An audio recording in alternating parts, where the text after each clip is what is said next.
franchement Cheikh dañu raté une bonne occasion ñoom le gouvernement de faire taire Ousmane Sonko une bonne fois pour toutes su fekkee ne li ñuy wax amul parce que plusieurs fois Ousmane Sonko génn na fi ay révélations ñi koy tontu c'est des gens yoo xam ne li ñuy tontu mi amuñ ci benn maîtrise mooy les ñi Cheikh Diane di wax les allan al toppe yooyu topp Macky Sall nga xam ne dossiers yi ñuy wax xamuñu ci dara. Je veux dire enfin que nous ne protégerons personne.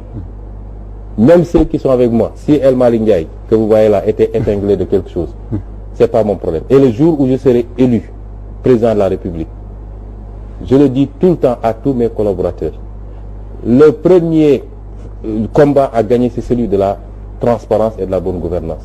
Il y a un député bu taxaw ci benn chaîne de télé ne l'année dernière kenn mësu fi déclaré plan Orsec mënul am sur la même chaîne le ministre de l'Intérieur ne ko waxoo dëgg plan Orsec amoon na daaw.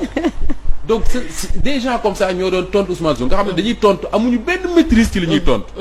Celui qui fait ce qu'il ne devait pas faire, il sera traduit devant les tribunaux et sanctionné. Macky Sall avait tenu le même discours sur cette même place en 2012. Parce que je suis pas Macky Sall. Vous savez, je vais vous dire. Vous savez, quand les gens parlent, on essaie de faire des parallélismes avec d'autres politiciens. Mais j'ai tendance à dire, vous êtes journaliste, mais je le dis tout le temps au peuple sénégalais. J'ai dit un homme politique, c'est un discours et un parcours. Moi, j'ai un parcours. Macky Sall a un parcours. Si les Sénégalais avaient regardé le parcours de Macky Sall entre 2001 et 2008 quand il quittait, ils comprendraient que le discours ne reflète pas le parcours. Parce que les gens sont entrés dans des gouvernements relativement pauvres, ils en sont sortis avec un matelas financier. Moi, j'ai un parcours, j'ai fait 15 ans dans une administration où je pouvais avoir tout ce que je veux.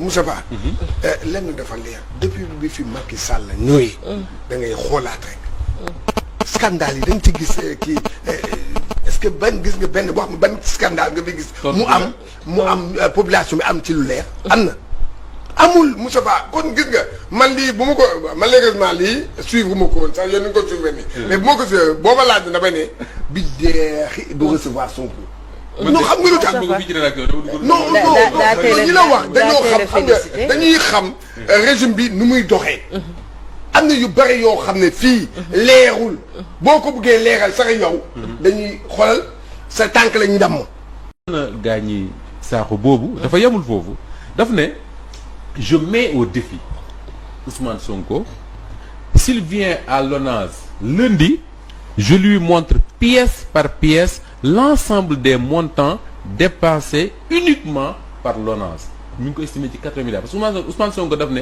seen plan bi defuñu ci lu 48 milliards moom mu ne l'ONAS dépensé na lu mat 80 milliards. mais li ma fàtte woon moo ne Ousmane Sonko inspecteur des impôts la. vérificateur donc soo koy wax ay chiffres du bokk ak Cheikh Tidiane mooy wax ay chiffres wala Moustapha Diop moo am na lu mu ci xam. alors démb Ousmane Sonko bindaat ci page Facebook am ne. Laasana Jaabi Sakho woo na ko téléphone. ne ko wax dëgg yàlla mënuma la recevoir vendredi. ne ko mënuma la recevoir vendredi. alors la raison bi tax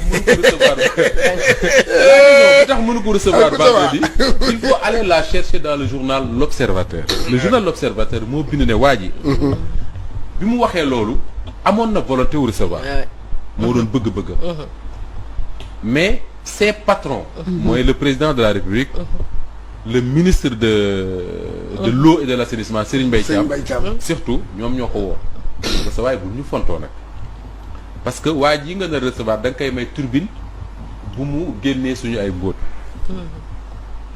il paraît même sax Serigne Mbaye Thiam daf cee mer ba dafa anglais waa ji je n'ai pas cherché à vérifier ça je l'ai lu dans le journal je le rapporte ni ma ko liiree